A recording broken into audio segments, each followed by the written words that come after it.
সমগ্ৰ ৰাজ্যৰ লগতে শিৱসাগৰতো মহাশিৱৰাত্ৰি পূজা আৰু মেলা পালন কৰা হৈছে। ব্যাপক উৎসাহ উদ্দীপনাৰে ধৰ্মীয় ৰীতি নীতিৰে উদযাপন কৰা হৈছে এই উৎসৱ। মহাদেৱৰ পূজা অৰ্চনাৰ এই পবিত্ৰ উৎসৱ উপলক্ষে সহস্ৰাধিক ভক্তই শিৱসাগৰৰ ইতিহাস প্ৰসিদ্ধ শিৱদৌলত পুৱাৰে পৰা দীঘলীয়া শাৰী পাতি পূজা অৰ্চনা কৰা দেখিবলৈ পোৱা যায়। শিৱসাগৰৰ ঐতিহাসিক শিৱদৌলত কালিৰে পৰা 4 দিনীয়াকৈ এই উৎসৱৰ আয়োজন কৰা হৈছে।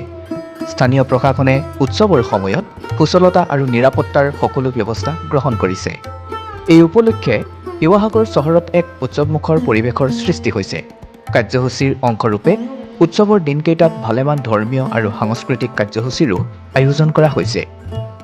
মহাশিৱৰাত্ৰি হিন্দু ধৰ্মাৱলম্বী লোকসকলৰ এক গুৰুত্বপূৰ্ণ উৎসৱ। এই বিশেষ দিনটোত ভক্তসকলে উপবাসে থাকি শিৱৰ পূজা অৰ্চনা কৰা দেখিবলৈ পোৱা যায় আৰু নিজৰ লগতে দেশৰ আৰু দহৰ শান্তি সমৃদ্ধি আৰু মংগল কামনা কৰে। মই যোৰহাট জিলাৰ পৰা আহিছোঁ।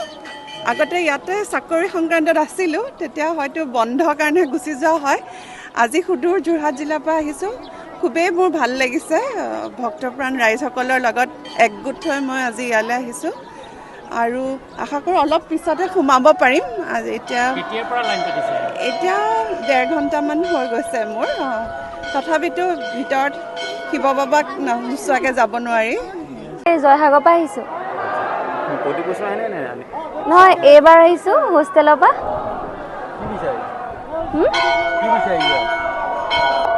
নিজৰ মনৰ মনস্কামনা সেনেকৈ বিচাৰি আহিছোঁ, মনৰ উইচকেইটা পূৰ হোৱাটো বিচাৰোঁ, সেইটো কাৰণে।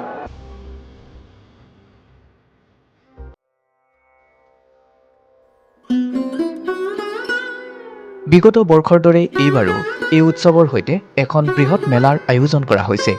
এই মেলাত স্থানীয় তথা বহিৰাজ্যৰ পৰা 5 শতাধিকৰো অধিক ব্যৱসায়িক প্ৰতিষ্ঠানে অংশগ্ৰহণ কৰিছে। অহা 28 ফেব্ৰুৱাৰীত এই উৎসৱৰ সামৰণি পৰিব।